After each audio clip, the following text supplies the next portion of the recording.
எங்களை சந்திச்சார், அதாவது அரசாங்க அதிகாரிகளை சந்திச்சார். அந்த சந்தர்ப்பம் எல்லா அரசாங்க மக்களுக்கும் உங்களுக்கு தெரியுமா இல்லையா எனக்கு தெரியாது. ஆனால் நான் கலந்து கொண்ட விஷயத்தை நம்ம உங்களுக்கு தெளிவுபடுத்தணும் எனக்கு இருப்போம். 1986ஆம் ஆண்டு காணி சுவீகரிக்கப்பட்டது என்று விஷயம் எங்களுக்கு ஏஜிஓசியில் சொல்லப்பட்டது. அதாவது தெளிவுபட ஏஜிஓசியில் சொல்லப்பட்டது. மக்களை நீங்கள் சரியாக புரிந்து கொள்ளுங்க. அந்த சந்தர்ப்பத்தில் என்ன சொல்லப்பட்ட விஷயம் என்றால் 1986ஆம் ஆண்டு காணி சுவீகரிக்கப்பட்ட விஷயத்தில் அரசாங்கம் உறுதியாக இருக்கிறது. இரண்டாவது விஷயம் ஒன்று இருக்குது. 2022ஆம் ஆண்டு மன்னிக்கணும் 2022ஆம் ஆண்டு காணி யார் எந்த மக்கள் விற்பனையாக அந்த சந்தர்ப்பத்தில் எந்த லெவலில் விற்கப்பட்டதோ அந்த லெவலில் விற்கப்பட்ட காணி தான் எங்களுக்கு இழப்பீடும் காணிக்கான உறுதியும் தரப்படும் என்று சொல்லப்படுது. நீங்கள் புரிஞ்சு கொள்ளுங்க. 2022ஆம் ஆண்டில் சில வேளையில் யாராவது மக்கள் உங்களுக்கு காணி இழப்பீடு கிட்டத்தட்ட 50, 30, 40 பேருக்கு காணிக்காரன் வித்திருந்தால் 2 லட்சம், 3 லட்சம், 4 லட்சத்துக்கு வித்திருக்கலாம். அந்த இழப்பீடுல குறைஞ்ச காணி உள்ளவர்களுக்கு அந்த இழப்பீடு கிடைக்கவும் வாய்ப்பில்லை. இந்த காலகட்டத்தில் 2022ஆம் ஆண்டு காலகட்டத்தில் உங்களுக்கு தெரியும் காணியில பெருமதி, எங்களுடைய ஏர்போர்ட்ல காணியில பெருமதி உங்களுக்கு தெரியும். எனக்கு தெரியும், உங்களுக்கு தெரியும். அந்த இழப்பீடு நீங்க பெற்றுக்கொள்ள வேண்டும்னா அது முடியாத சாத்தியம். ஒன்றில் காணி எங்களுக்கு விடணும், இல்லாட்டி இழப்பீடு சரியான விஷயத்தில் தரணும். அதுதான் உண்மையான விஷயம். அன்றைக்கு ஏஜிஓசியில் குழம்பின விஷயமே தான். 5 பேர் கொண்ட குழுவில் நியமிக்கப்பட்டிருக்குது. 5 பேர் கொண்ட குழு, அதாவது அரசாங்க அதிகாரிகளால் நியமிக்கப்பட்டிருக்கு. கைது சொல்றேன், அந்த 5 பேர் குழு மக்கள் அனைவரும் மன நிறுத்திய எல்லாத்தையும் புரிந்து கொண்டு நீங்கள் அந்த உடன்பாட்டுக்கு வர வேண்டும் என்பதை நான் சொல்றேன். ஏன்னு சொன்னால் எங்களுக்கு வந்து காணியாளர்கள் இழப்பீடு சரியான விஷயத்தில் சரியான இழப்பீட்டை தாங்க. எனது காலை நேர வணக்கங்கள். தையத்தி, மயத்தி, பலானி, பசாவளான் ஏறத்தாழ 2200 ஏக்கருக்கு மேற்பட்ட காணிகள் இன்னும் படையினர் வசம் இருக்கின்றன. படையினர் இந்த காணிகளை விடுவிப்பதற்கு சொல்லக்கூடிய ஒரே ஒரு காரணம், அவர்கள் ஒரு தேசிய பாதுகாப்பு இந்த பிரதேசங்கள் தமது கட்டுப்பாட்டுக்குள் இருக்க வேண்டும் என்ற ஒரு கருத்து சொல்லப்படுகிறது. ஆனால் தேசிய பாதுகாப்பு என்பது நாட்டினுடைய பாதுகாப்பு. ஆனால் இங்கே இருக்கக்கூடிய பெருமளவு காணிகள் என்பது படையினர் விவசாயம் செய்யவும் படையினருடைய பல்வேறுபட்ட ஏரியாக்களுக்காகவும் தான் இது பயன்படுத்தப்படுகிறது. ஆகவே இது உங்களுக்கு அந்த தேசிய பாதுகாப்பு என்பதற்கு அப்பால் படையினருடைய எதிர்காலம், படையினருக்கு உழைப்புகளை கொடுத்தல், படையினர் விவசாயம் செய்தல் போன்ற காரணிகளுக்காகத்தான் இது பயன்படுத்தப்பட்டுக் கொண்டிருக்கின்றது. கடந்த 3ஆம் தேதி நாங்கள் ஒரு 6 கட்சிகளை சார்ந்தவர்கள் ஜனாதிபதியை சந்தித்தோம். அதில் நானும் ஒருவராக போயிருந்தேன். ஜனாதிபதியிடம் நாங்கள் இந்த காணிகளை விடுவிக்கும்படி கேட்டிருந்தோம். 2 விதமான காணி பிரச்சனைகள் இங்கே இருக்கிறது. ஒன்று, வடக்கு கிழக்கில் யுத்த காலத்தில் இராணுவம் பிடித்த காணிகள், அதாவது முப்படையினரும் பிடித்த காணிகள். மலை நாட்டில் அந்த மக்களுக்கு ஒரு குடும்பத்துக்கு 10% ஒரு பரப்பு காணி தருவதாக கொடுத்த உத்தரவாதம்.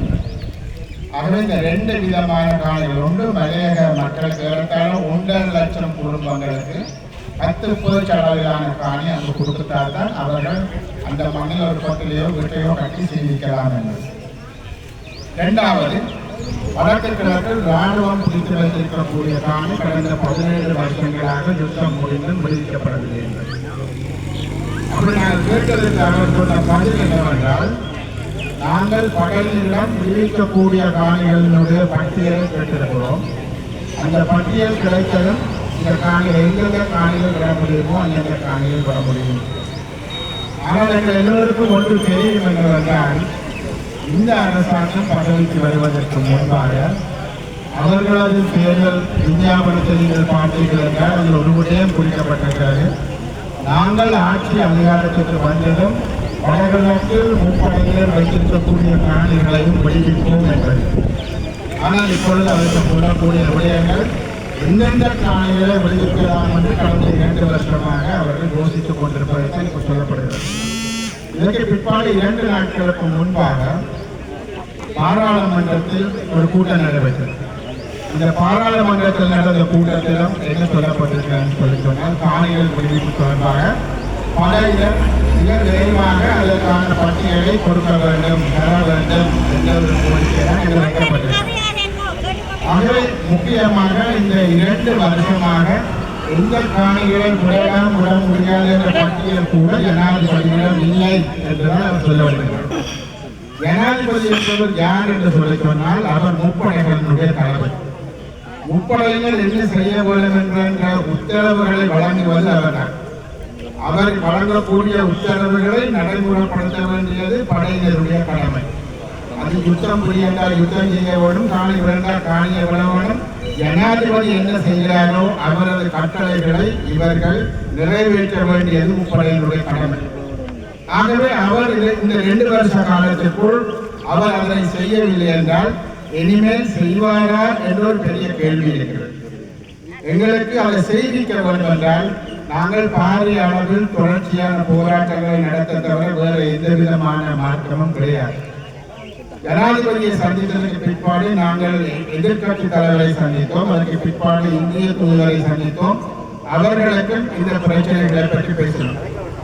ஆகவே அவர்கள் இப்பொழுது இந்திய தூதரை பொறுத்தவரையில் எவ்வளவு காணிகள் விடுவிக்கப்பட வேண்டியிருக்கிறது போன்ற விவரங்களை எங்களிடம் கேட்டிருக்கிறார். அந்த விவரங்களை நாங்கள் தயார் செய்கின்றோம். அவர்கள் கொடுப்பதற்கு என்பது வேறு. அதற்காக அவர்கள் சொன்னவுடன் இவர்கள் காணிகளை விட்டு விடுவார்கள் என்பதும் அல்ல. ஆகவே இந்த நிலையில் வலிகாமம் வடக்கு மாத்திரமல்ல, கிழக்கு மாகாணத்தில், முல்லைத்தீவில், மன்னாரில் போன்ற பல இடங்களில் இன்னும் படையினர் இந்த காணிகளை தம்பசம் வைத்துக் கொண்டிருக்கிறார். ஆகவே 17 வருஷத்துக்கு பிற்பாடு இந்த நாட்டில் நாங்கள் பார்ப்போமாக இருந்தால் நாளாந்திரம் துப்பாக்கி சூழல் நடைபெறுவது தென்னிலங்கையில் தான். வட இலங்கையில் எந்த விதமான துப்பாக்கி சூழலும் கிடையாது. தென்னிலங்கையில் பார்த்தீங்கன்னா ஆங்காங்கே நாளாந்திரம் துப்பாக்கி சூழல் நடக்கும். ஆகவே அவருடைய ஹை செக்யூரிட்டி சோன் பாதுகாப்பு வரையும் தென்னிலங்கையில் தான் இருக்கிறவங்க தவிர இங்க இல்லை. ஆனால் மாறாக அவர்கள் இங்குதான் அதை செய்கிறார்கள். அது மாத்திரமில்லை, நாங்கள் விடுதலைக்காக போராடினோம். அதே போல இப்பொழுது ஆட்சி அதிகாரத்தில் உள்ளவர்கள் ஆயுதம் எடுத்து 2 முறை போராடினார். அங்கு 2 முறை போராடியவர்கள் அங்கு எந்த செக்யூரிட்டி சோனை உருவாக்கவில்லை. அங்கு 2 முறை போராடி பல்லாயிரக்கணக்கான கொல்லப்பட்டார். அவ்வாறு இருந்தும் கூட அங்கு சம்பாந்தோட்டையிலோ காலையிலோ மாத்திரையிலோ இவ்வாறான சூழ்நிலைகள் எதுவும் கிடையாது. நாங்களும் ஆயுதப்படுத்தி போராடினோம் நமது விடுதலைக்காக. ஆனால் இங்கு இன்னும் பல்லாயிரக்கணக்கான இருக்கிறார்கள். 17 வருஷத்துக்கு பிறகு இன்னும் அவர்கள் வைத்துக் கொண்டு விட முடியாது என்று பேசுவது சட்ட விரோதமான ஒரு செயற்பாடு.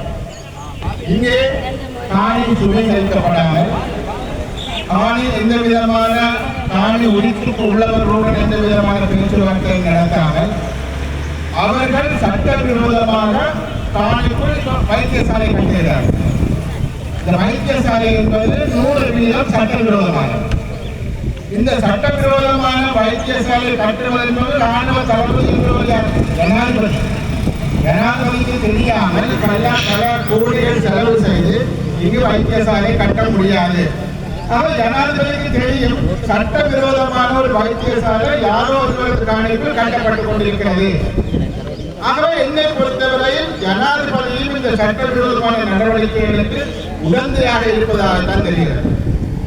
ஆகவே அவர் ஒன்றை செய்ய வேண்டும். முதலாவதாக எங்கள் எல்லோருக்கும் தெரியும், இங்கு இருக்கக்கூடிய ஆயிரக்கணக்கான ஏக்கர் நிலங்கள் விடுவிக்கப்படக்கூடிய நிலங்கள். அது ராணுவத்தினர் இல்லை, வெறும் காணிகளாக இருக்கிறது. மக்கள் வர முடியாது என்ற ஒரு சட்டத்தை வைத்திருக்கிறார்களே தவிர மற்றபடி அந்த காணிகள் விடுவிக்கப்படக்கூடிய காணிகள். ஆகவே ஜனாதிபதி உண்மையாகவே அக்கறை உள்ளவராக இருந்தால் ராணுவம் இல்லாத ஒருவரை இருக்கக்கூடிய காணிகளை முதலாவது கட்டமாக அவர் விடுவிக்க முடியும். அதை விடுவித்துக் கொண்டு ஏனைய காணிகளை விடுவிப்பதற்கான நடவடிக்கைகள் ஏற்பட்டால் குறைந்தபட்சம் ஒரு நம்பிக்கை வரும். நீங்கள் எல்லோரும், நாங்கள் எல்லோரும், நீங்கள் எல்லோரும் வாக்களித்து யாழ்ப்பாண மாவட்டத்திலிருந்து 3 பாராளுமன்ற உறுப்பினர்கள் அனுப்பியிருக்கிறோம். ஆளுங்கட்சியை சார்ந்தவர்கள். அந்த ஆளுங்கட்சியை சார்ந்த 3 பாராளுமன்ற உறுப்பினர்கள் இது தொடர்பாக என்ன செய்கிறார்கள்? நீங்கள் அவரை கேட்கணும். அதாவது நீங்களும் ஜனாதிபதி கேட்கணும். உங்களை நம்பி நாங்கள் 3 பேரை அனுப்பினோம். அந்த 3 பேரும் எங்களுக்காக என்ன செய்கிறார்கள்?